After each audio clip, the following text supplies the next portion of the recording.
California agriculture, among the most productive agriculture in the world.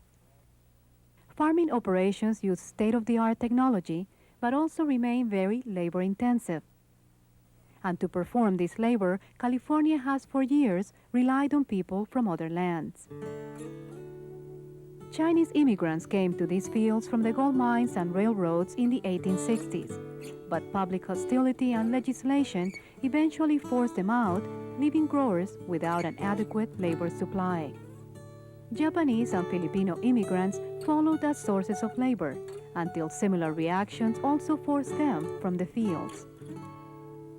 In the early 1900s, Mexican agriculture was disrupted by the Mexican Revolution, and tens of thousands of workers from Mexico began coming to California. The Bracero program of the 40s, 50s, and 60s recruited thousands more. Many were returned home each year. Others, enduring great resistance, joined into the fabric of California and U.S. society and continued to make lasting contributions. More recently, in the early 1970s, indigenous peoples of southern Mexico, in particular the Mixtec Indians from the state of Oaxaca, also began coming to California. Forced from their home by vanishing farmland and a deteriorating economy, they are attracted by the great opportunities to the north. In 1992, there are as many as 40,000 Mixtecs in California alone. These people also make lasting contributions to local communities, the state and country, but their presence is often overlooked. They live throughout the state, with the largest numbers in the Central Valley, presenting choices, challenges, and opportunities to local communities. Interaction can be difficult given that the Mixtec have a distinct culture and many speak neither English nor Spanish. This also makes them ripe for misunderstanding and exploitation. And they are not a passing phenomenon. The Mixtec exemplify the struggle of the many ethnic groups that arrive seeking opportunity in this country. As communities confront the realities of a world becoming increasingly interdependent, it is critical that we understand who are the Mixtec, what do they contribute to California, how are they different than other farm workers from Mexico. At stake is the survival of the Mixtec and the future of California agriculture.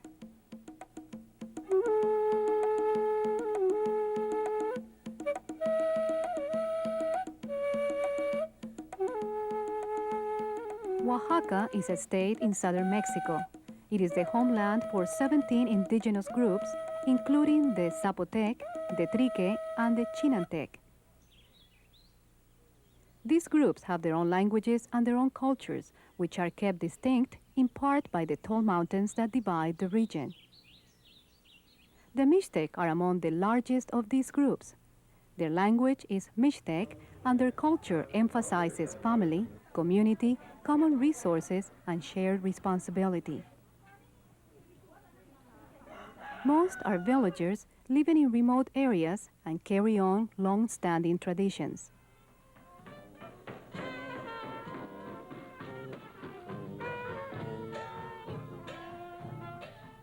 They come together at the weekly market, where there is access to goods otherwise not available and communication among villages. At this market, in the town of Tlaxiaco, it is common to hear several Mixtec dialects.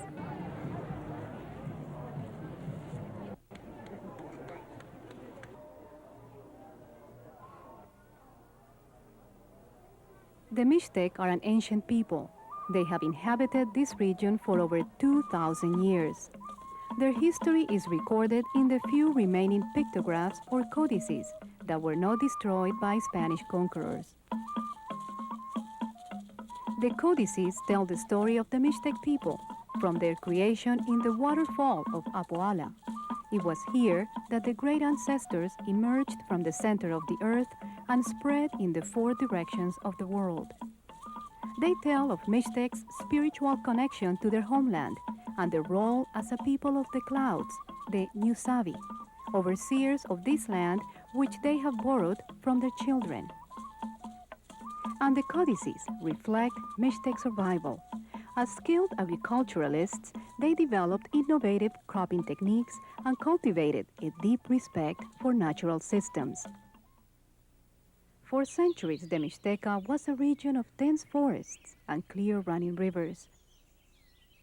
But in the last 500 years, there has been widespread devastation. Soon after the arrival of Spanish settlers, approximately 90% of the Mixtec people died of disease and overwork. The settlers also brought lifestyles and technologies which proved inappropriate to this environmentally delicate region. Today, the Mixteca is largely one extended ecological disaster zone. So we have to remember now in the Mixteca we have steep mountains and heavy rainfall, so that if you disturb the native vegetation, then the soil is exposed to the intense tropical summer rains and washes away, ends up in the ocean. Well, the Mixtecs did have some problems, but it seems like they were managing it rather well with, for example, terracing the land and using different kinds of crop combinations that retain the soil, whereas before the Mixtecs had used only hand labor with no steel tools or iron tools, but only stone tools and wooden digging instruments. The Spanish now were utilizing steel hoes, axes, machetes, and perhaps most significantly, they brought with them all of their European farm animals, so that the cattle were grazing and tearing down the terraces, and the goats and the sheep in particular were eating a lot of the vegetation. Indeed, areas that before had been sort of bread baskets are now reduced to bedrock. Really, their only use is now to run goats. Today, the average Mixtec household can produce only about 20% of what it needs to survive. This, combined with the neglect of the Mexican government, which tends to favor large industrial development, can be seen to push the Mixtec from Oaxaca. To make ends meet, many have only one option: to migrate out of the region in search of wage labor. In the 1970s, most Mixtec migrants were single males, but today, more and more families are migrating. During harvest times in the U.S., villages throughout the Mixteca may be virtually empty of young people. In addition to finding work in other parts of Mexico, like Mexico City and Sonora, migrants travel to all parts of the United States. To the south, the East Coast, the Midwest, and the Northwest. But the largest number, about 50% of Mixtec migrants coming to the U.S., come to California.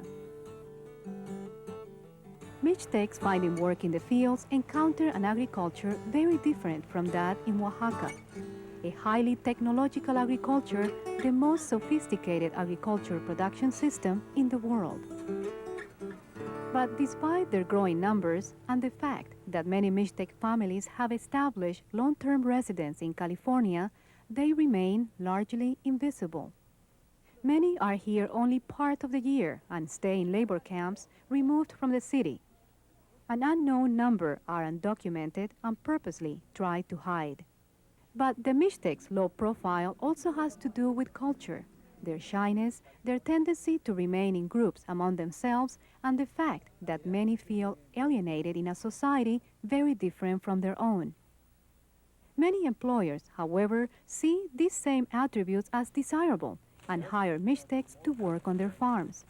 They believe the Mixtec are particularly well suited to the demands of this hard, disciplined work. We've hired Oaxacans for probably at least 10 years. We've had very good results with them. They've been excellent people to work with. They're very loyal.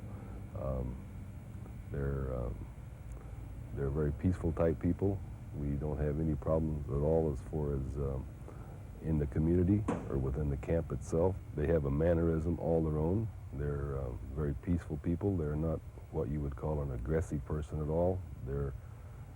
They do quality work, both piecework and by the hour. We have had not any bad response from the Oaxacans at all.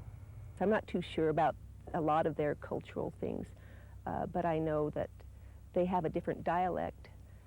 My husband speaks Spanish, and when they don't want him to know what they're saying, they kind of slip into a different, I don't know if it's a rhythm or a dialect or what, but it's like going to the southern states, and sometimes you can't understand them.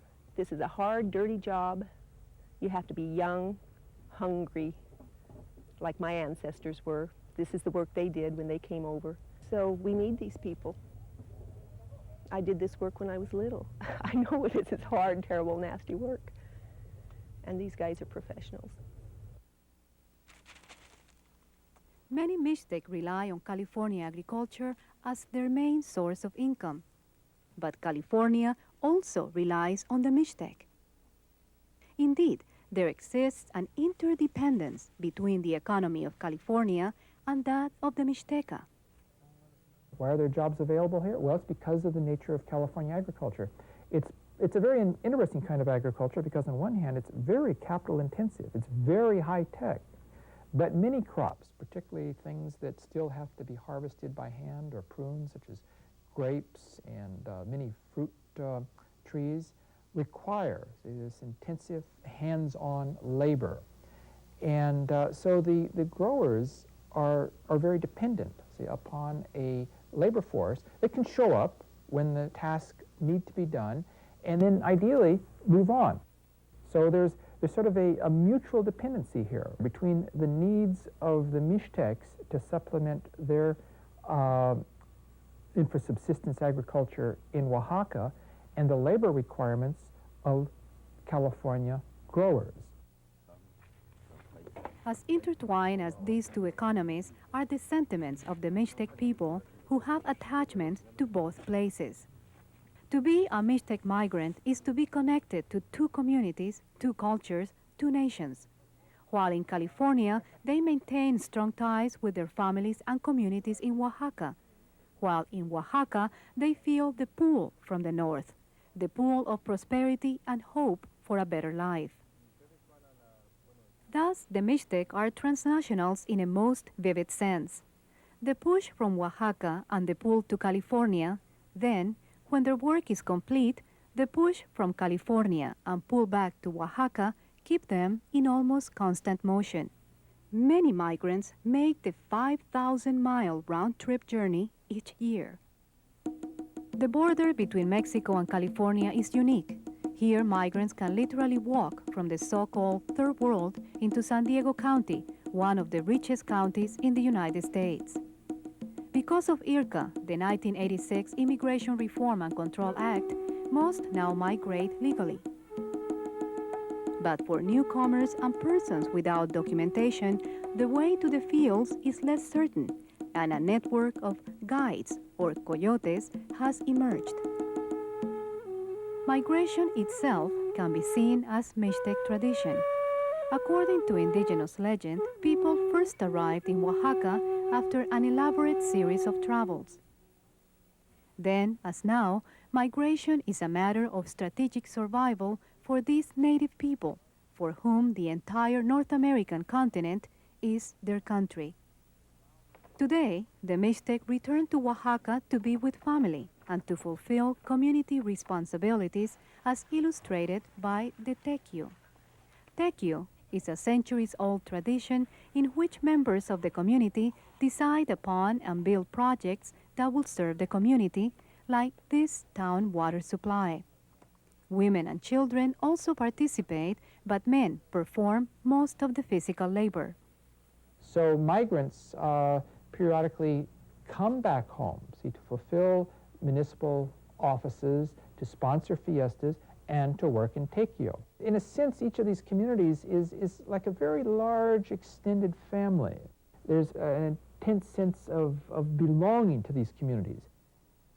Even when migrants cannot make the journey back to Oaxaca, they regularly send portions of their paychecks. These houses, this store, and this basketball court in the Oaxacan town of Rio Timbre were created through the tequio and the financing of California migrants. They choose to send their money home, support their brothers, sisters, families. we had real good housing at my father's house, official labor camp, but Daddy charges them rent, and they have to pay their own power, which is about $10, maybe $20 a month. And they will leave that good housing and go to our housing that's adequate, but it's not as nice as my father's, to save the $10, $20 a month. And the rent, that's just more to go home. And they're willing to sacrifice that comfort for their family's home.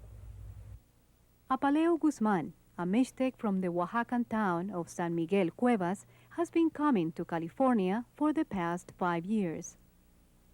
I came in this farm, and I stay all years in this farm. I came with my family, with some friends. I don't came alone. So we are in my family 5 brothers and 6 sisters. We are a big family. So for us it's not easy for staying in Oaxaca, because we don't have a lot of work. We don't have study. Apaleo regularly sends about half his earnings to Oaxaca to help his family and support town improvements. This money is an important part of the Mixteca economy. Here in San Juan Mixtepec, a small municipality in Oaxaca, it is estimated that as much as $1.5 million come by money orders every year from the United States, most of it from California.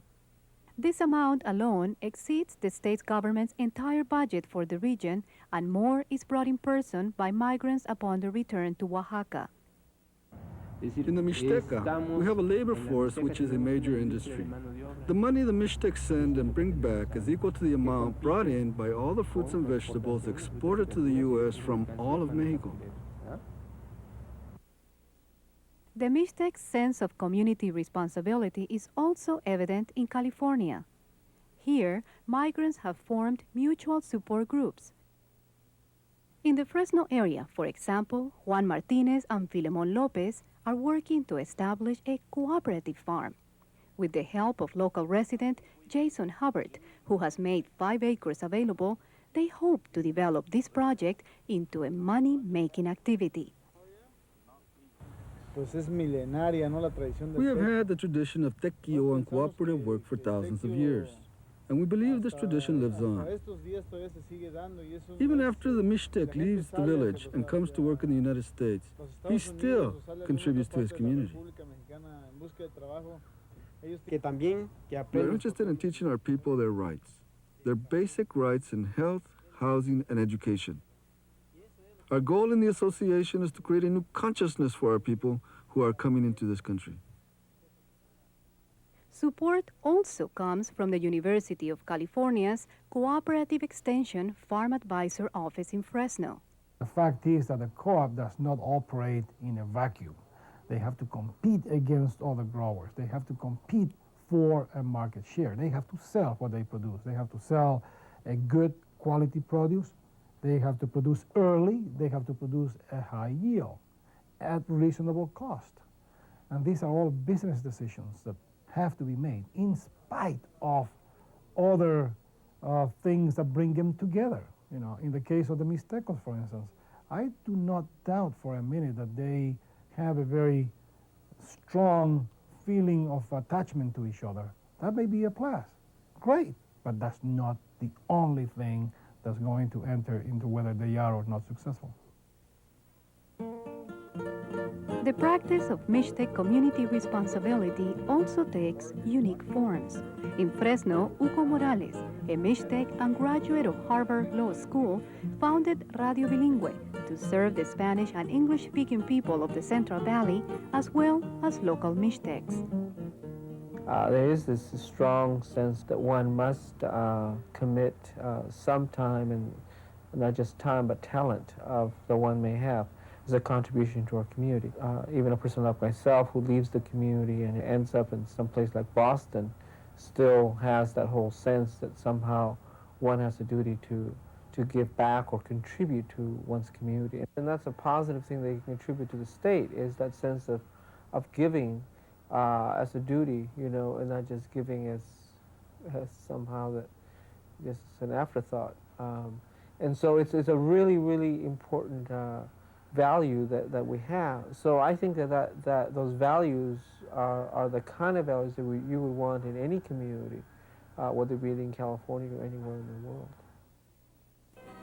The Mixtec also maintain other connections with Oaxaca. Traditional music and dance reinforce their culture, as does the ancient game of pelota. The pelota mixteca is a symbol and metaphor for the Mixtec people. It symbolizes Mixtec identity, much like baseball in the United States and soccer or football in many Latin American countries. It is a metaphor for Mixtec survival. It is depicted in the codices and has been played throughout the centuries in Oaxaca and now in California. Today, as in the past, the pelota mixteca reinforces community spirit and the integrity of the Mixtec family. By joining in mutual support, the Mixtec are confronting the challenges presented them. But there are also challenges for receiving communities, as demonstrated in the Central Valley town of Madera. Madera is an agricultural community of about 30,000 residents. During harvest times, there may be as many as 5,000 Mixtecs here and in surrounding areas. They are seen throughout the community on a daily basis. In the tradition of outdoor markets in Oaxaca, for example, many attend the market held each Sunday at the Madera Drive-In.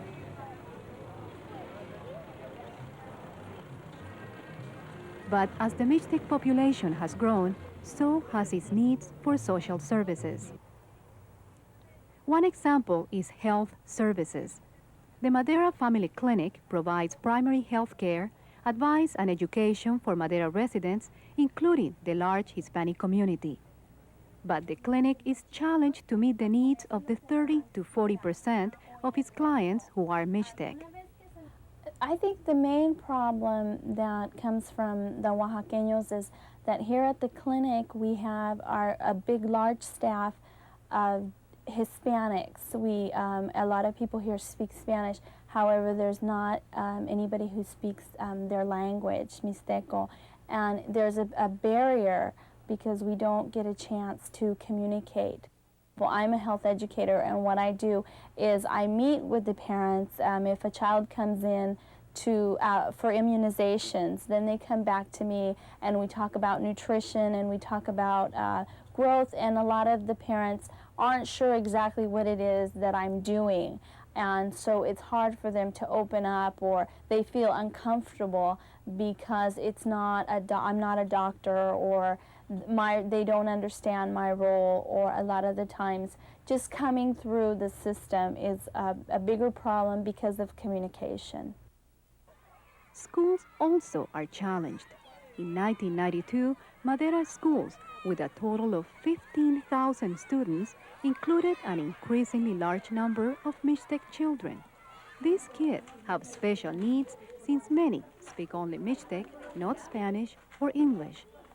I anticipate that in addition to the 380 that we have today, that number probably will double within the next 1 or 2 years. Ultimately, we're probably looking at 1,000 students from Oaxaca, Mexico. The influx of migrants into Madera has forced this Central California school district to develop its own foreign policy. With limited educational resources, should special efforts be made to accommodate the Mixtecs? Currently, Mixtec children are placed in bilingual Spanish-English classes, although some parents and teachers believe they should be taught English directly, others disagree. My point of view is that Mixteco children should be placed in a bilingual room because there's familiarity with the language. We use Spanish for enrichment, and then we try to introduce English as much as possible so they can be later on able to function in an English-speaking society.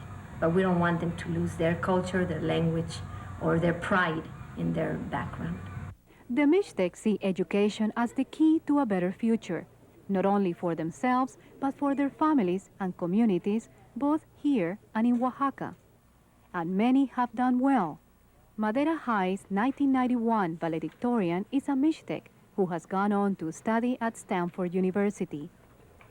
But children from families that migrate more have added difficulty as they have no stable base from which to work.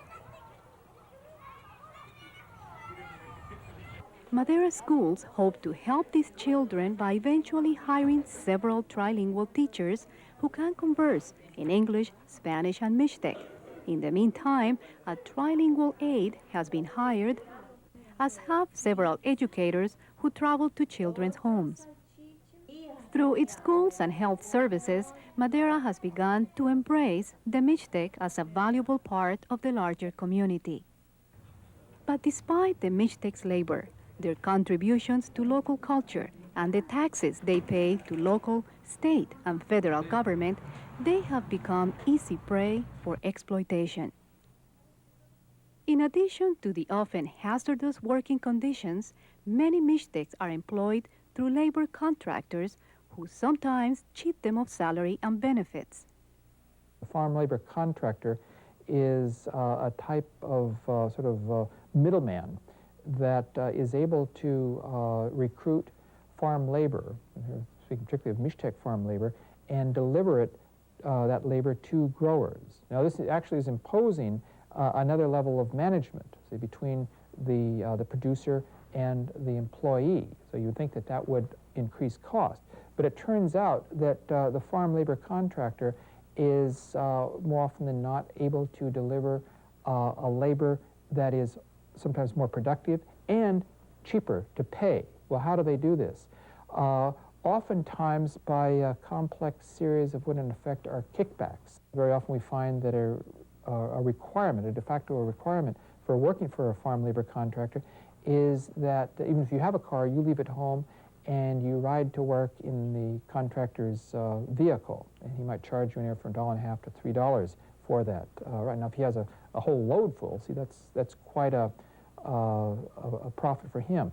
Or he might require that you buy soda pop from him, see, at $1 a can. Some farm contractors will require that you rent living space.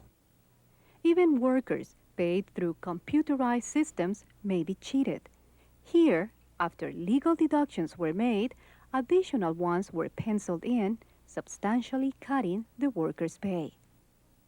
Here, a worker with no Social Security number has several deductions withheld, including Social Security and rights. This worker, who was to be paid $7 for a day's work, ends up getting less than $3. Another thing that we've found is becoming quite common is that many Mixtec farm workers simply aren't paid for work that they do. This is also very true, for example, of small entrepreneurs such as landscape contractors or contractors that clean up on building sites. Very often they'll go hire some Mixtecs, maybe for 2 or 3 weeks, and then the job's over. They haven't paid their crew for the last 2 or 3 weeks. They just don't pay them, right? And they disappear, or they say in effect, "Sue me." Right? Well, many of these people lose contract with those employers, or they're really very insecure in their own legal status here, and they just don't get paid. Well, see, this is a not insignificant way in which the cost of labor is in effect lowered, and the Mixtecs are very vulnerable to these kinds of abuses, which appear to be on the increase at this time. The Mixtec also endure discrimination from, among others, non-indigenous Mexican peoples. They often encounter hostility through insults, treatment as a lower class, and sometimes violence. But perhaps the most visible exploitation of Mixtec migrants is in the area of housing. Commonly, they rent dwellings from labor contractors that are overcrowded and unsafe. Sometimes as many as 20 persons occupy a single room. In more extreme cases, families live outdoors, in caves, or in makeshift shacks. But many growers believe they, too, are being exploited. Even those providing decent housing often regard it as a price they must pay to attract a steady migrant workforce. I resent the fact that anybody from the outside says that you have to provide housing for your workers. Nobody tells General Motors they have to provide housing for their automakers. There's no question about it. We live close, very close to metropolitan areas. There's housing available in those metropolitan areas. But as a grower, I realize that it's a real advantage to me to provide housing because those people know, the people in Mexico know that I have the housing. They know where my housing is. They come here and they go to work and they know they've got a place to stay. The management of farm labor can vary greatly from grower to grower. There's these two extremes in the farm labor markets. Some employers quite good, quite efficient, quite rationalizing their operations. Others that see the Mixtecs as a very vulnerable but yet very productive labor force that you can maximize your profit from by gouging them at every turn possible. But just as there is a variety of attitudes among growers, there is also variety in the aspirations of migrants. I think it's important to distinguish between migrant and immigrant. An immigrant is someone who is effectively settled. At the other extreme, we have people who have their identity, their lives in Oaxaca.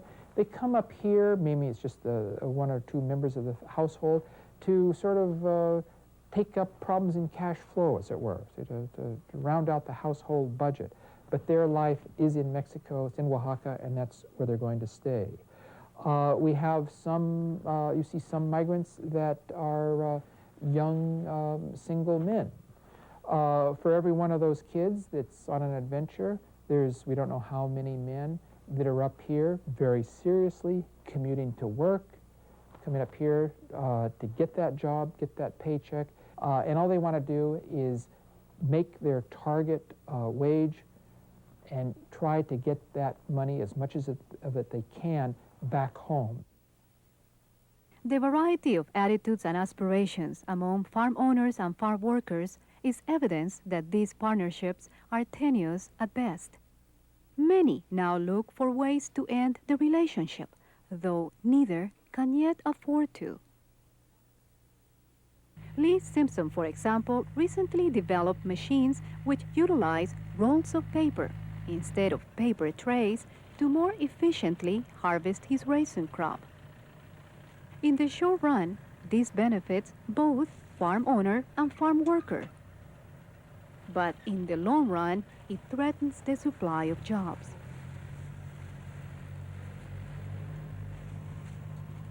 It's very profitable for us to mechanize. We do very, I mean, financially it has a good return.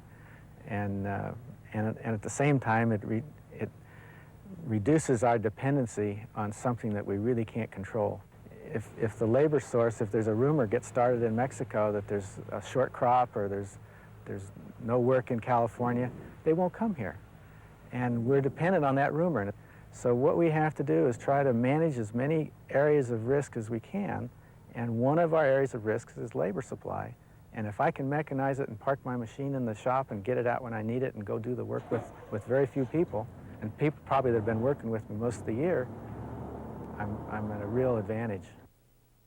Many Mixtecs also seek ways out of the relationship, though their prospects are perhaps less promising.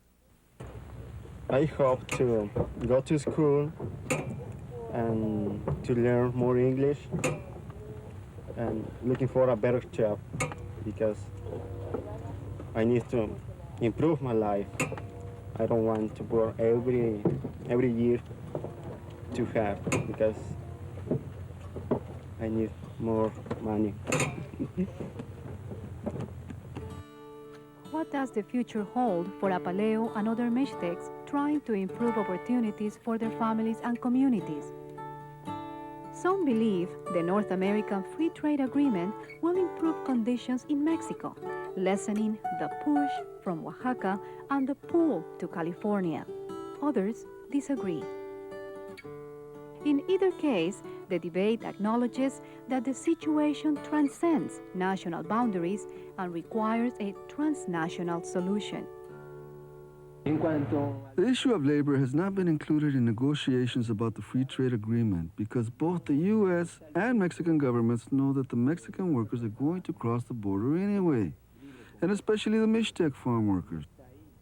They go not because they like to travel or because they want to go to Disneyland. They go because there's a labor market. They're attracted by the salary. Meanwhile, conditions in Oaxaca continue to worsen, ensuring that Mixtec migration will continue and increasing pressures on California communities. The basic challenge is profound. As local communities experience the effects of a world becoming increasingly interdependent, can we learn to embrace change and recognize diversity as a strength?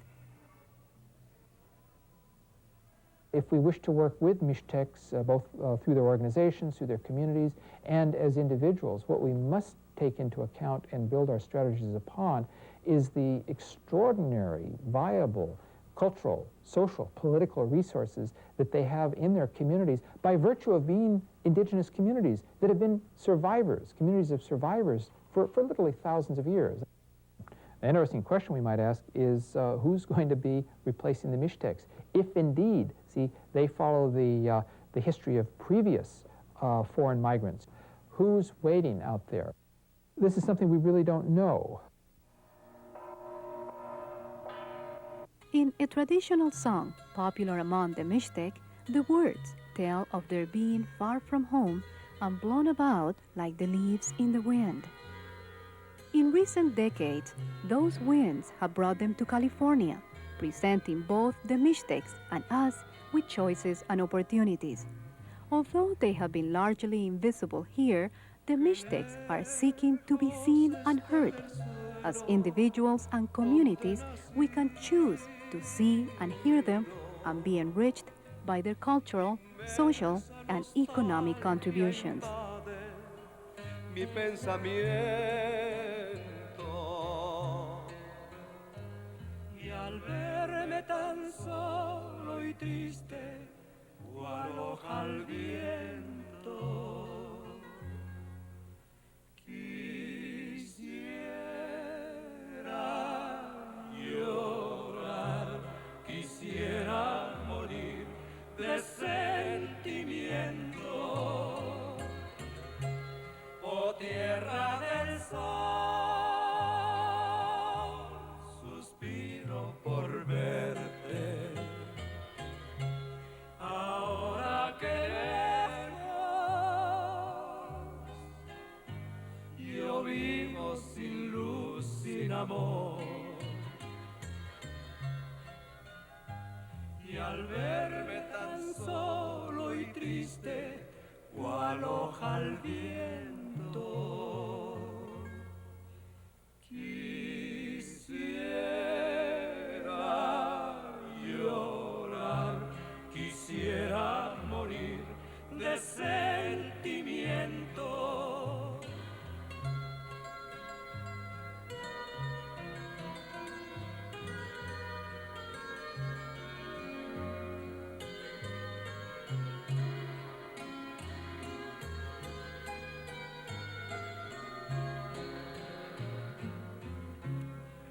Tierra del sol, suspiro por verte. Ahora que lejos yo vivo sin luz, sin amor.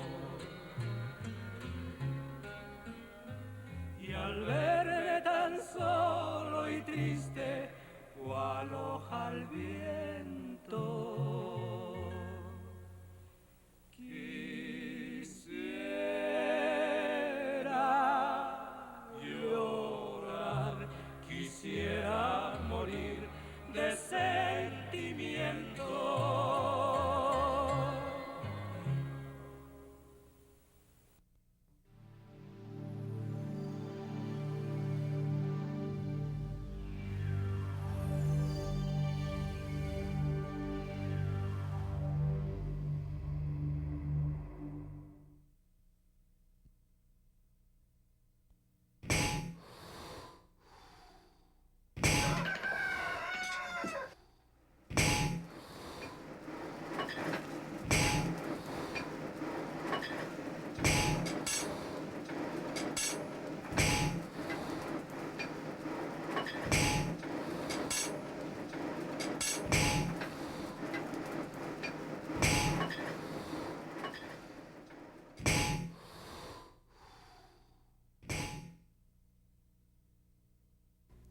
The mountainous western region of the Mexican state of Oaxaca is called the Mixteca. It is the traditional home of the Ñusabi, the people of the clouds. For centuries, the Mixtec people lived in small rural villages throughout the region. In pre-colonial times, the Mixteca had a population estimated at 800,000. In the past half-century, small cities became important centers for Mixtec culture. More recently, large-scale migration to Mexico City, to California and beyond, has created significant economic and cultural changes in the region. Today, traditional Mixtec culture and language are threatened by these changes, leading to a loss of identity for the Ñusabi. Now, fewer than 400,000 persons identify themselves as Mixtec. In the face of these changes, some organized efforts by groups are undertaken to preserve the language and culture. As important are the efforts by individuals who work to teach, preserve, and maintain the language, the crafts, the arts, the heart of Mixtec culture. Some individuals do it through the schools and the community. Countless others do it in their daily lives. This film features two individuals who, in their own ways, work to preserve elements of traditional Mixtec life. Francisco Ortiz Reyes is a 68-year-old blacksmith who creates and sells many of the agricultural tools needed for daily life in the region. Marcos Abraham Cruz Bautista is a Mixtec and Spanish-speaking teacher who works to preserve the language and culture of the Mixtec. Both Marcos and Francisco are participants in the struggle to maintain and teach the traditions of the Mixtec life in Tlaquiaco, a small city located in the Mixteca. Tlaquiaco is known as the Ciudad Mercado, or Market City. Its Saturday market is a major economic and social activity that brings together people and goods from hundreds of miles. Food grown locally and in Puebla, shoes and clothes manufactured in Guadalajara, and music cassettes from Mexico City are all available at the market. Francisco Ortiz not only creates tools for sale in the market, but he is an important source of knowledge about Tlaquiaco and its history. Have you lived all your life here in Tlaquiaco? Almost all my life. Only for about 3 or 4 years I lived in Mexico City. But the rest was all here. And in the 60s, did you work in California? Like a bracero, as a worker. Tell me why Tlaquiaco is called Little Paris. Many years ago,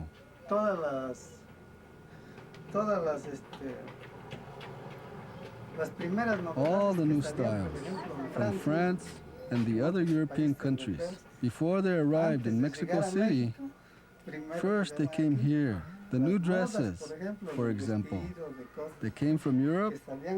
They first came here and then to Mexico City. The first place was here. Yes, that's right.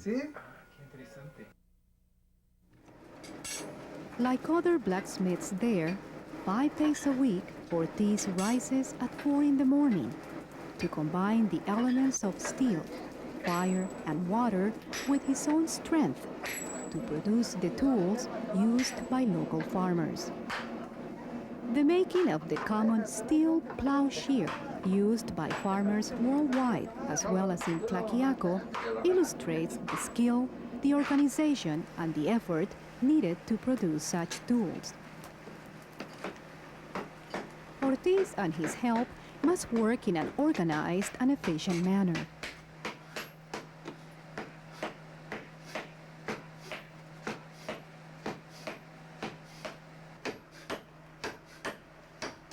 To make an implement, the metal is heated, cut, reheated, shaped, hammered, and heated again.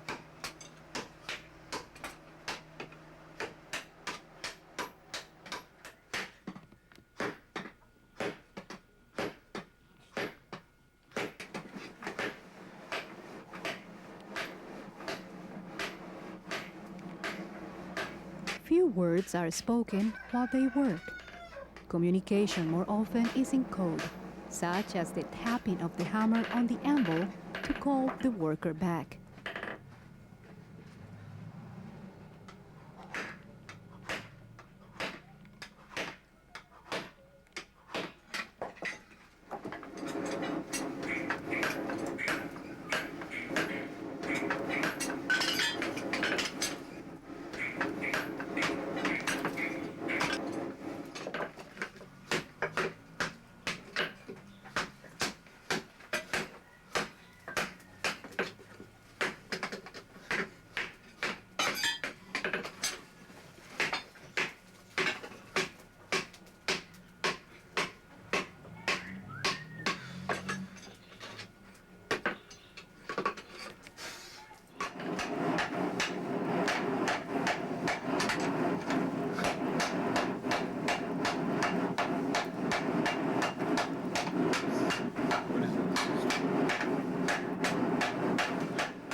The process of heating, hammering, and shaping is finally ended when the red-hot plow is immersed in water, quenching its heat.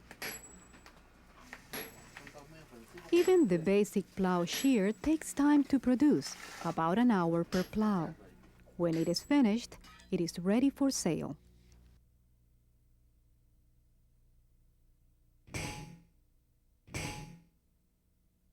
Just as the making of the plowshare is vital to the survival of the traditional culture, so too are the music and art of the Mixtecos.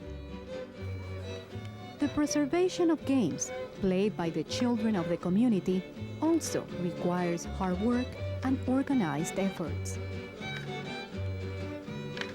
Seku is an ancient Mixtec game similar to field hockey. Although it is fast disappearing from local communities, Seku is still played today by some children, as it was many years ago by Ortiz. For example, there was a big playing field, maybe 50 to 80 meters long. Like in soccer, there was a goal at each end of the field. The players played like this.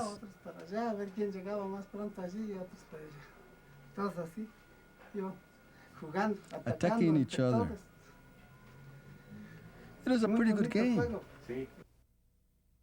An important part of Marcos Sabran Cruz Bautista's work is dedicated to teaching and preserving knowledge about Seku. This is what we need, to recapture and preserve this game of Seku. We have to practice it no matter where the Mixtec people are found. Marcos teaches the game to students in schools, to his own children, and to any others wanting to learn.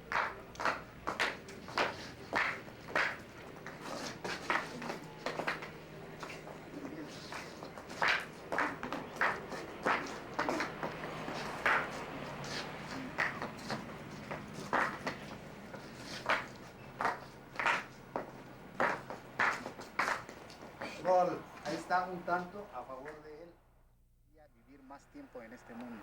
For this reason, it's important to play, because when young people play, they get a lot of exercise. Besides that, they have fun.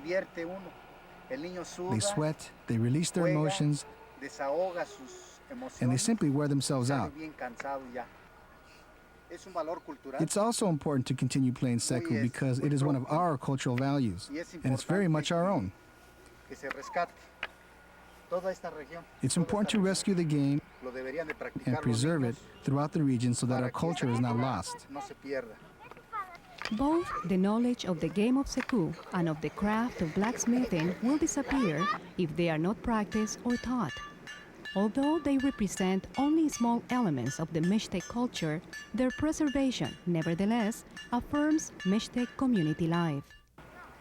Well, it's important to think about rescuing it and preserving the culture and the language. The language is precisely what we have to practice. We have to practice it, we have to speak it, and practice in many different ways. We can sing in Mixteco, we can tell stories, we can share histories, and we can tell legends. This is precisely the best way to rescue our cultural values. If we want to do this, I truly believe the most important way is by practicing it. It serves nothing to say you are Mixteco if you don't speak the language and truly live and practice the culture. If you don't, we will be saying that we are Mixtecos, but without really being Mixtecos.